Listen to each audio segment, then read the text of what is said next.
What happened to the 10 lost tribes of Israel? Were they scattered into distant lands, hidden among nations, or preserved by God for a future purpose?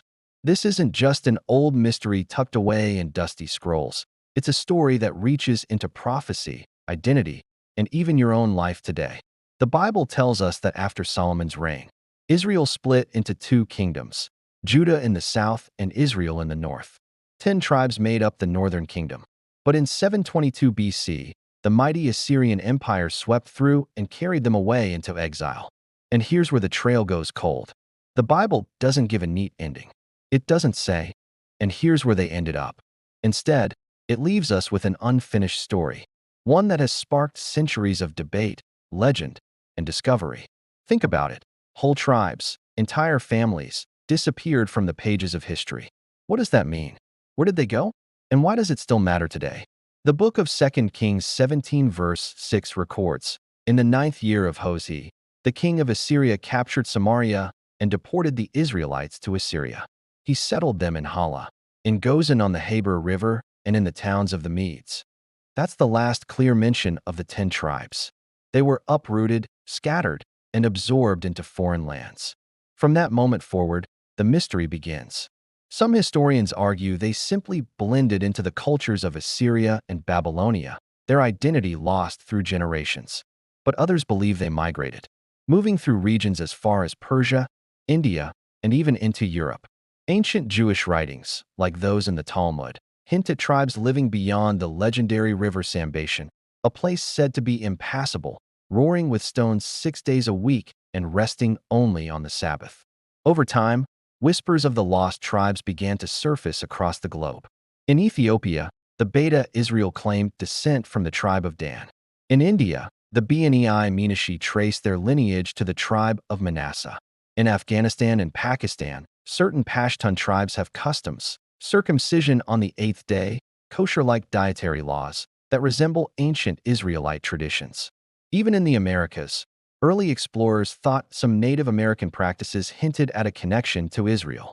Though many of these claims are debated, one truth remains. The longing for identity and connection runs deep.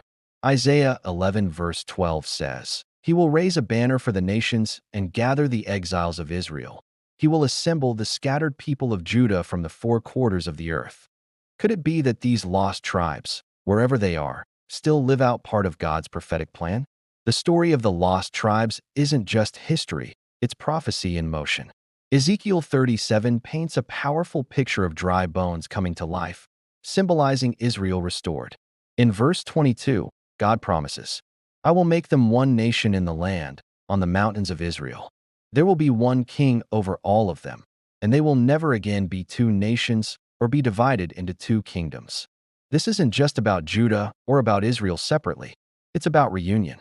God's plan doesn't leave loose ends. What seems lost to us is never lost to Him. And here's the personal part. How many times in your own life have you felt lost, forgotten, scattered? The story of the tribes reminds us that even when history forgets, God remembers. Even when the world can't trace your identity, He knows exactly who you are and where you belong. So what can we learn from this mystery? First, identity is not about geography. It's about a relationship with God. The lost tribes remind us that we can be scattered in the world, but our true home is found in Him. Second, God's promises never expire. Centuries may pass, nations may rise and fall, but His word stands. Just as He promised to gather Israel again, He promises to gather you into His arms, no matter how far you've wandered. Finally, mystery is not meant to frustrate faith, but to fuel it. The story of the lost tribes shows us that God's plan is bigger than our understanding. It stretches across history, nations, and even into your daily life. The Apostle James opens his letter in James 1 verse 1 by addressing it to the 12 tribes scattered among the nations. Notice that 12, not 2. James writes with the conviction that God still sees His people, even when scattered. And in the New Testament, Paul reminds us in Galatians 3 verse 29, "If you belong to Christ, then you are Abraham's seed and heirs according to the promise." That means the mystery of the lost tribes isn't just about ancient Israel. It's about you. Through Christ, you are part of the family of faith, grafted into God's eternal story. The lost tribes of Israel may remain hidden to historians, but they are not hidden from God. Their story is a reminder that even when the world forgets, heaven remembers. And just like them, your life may feel scattered, but God is still writing your story. If this journey through history and scripture spoke to you, I'd love to hear your thoughts. Do you think the tribes are hidden among nations today, waiting to be revealed? Or do you see them more as a spiritual symbol of God's people? Share your insights in the comments. If you found value in this message, consider liking the video, subscribing to the channel, and sharing it with someone who loves exploring the mysteries of the Bible. Together, we can keep uncovering the treasures of Scripture and letting its wisdom shape our lives. Thank you for joining me in exploring the lost tribes of Israel.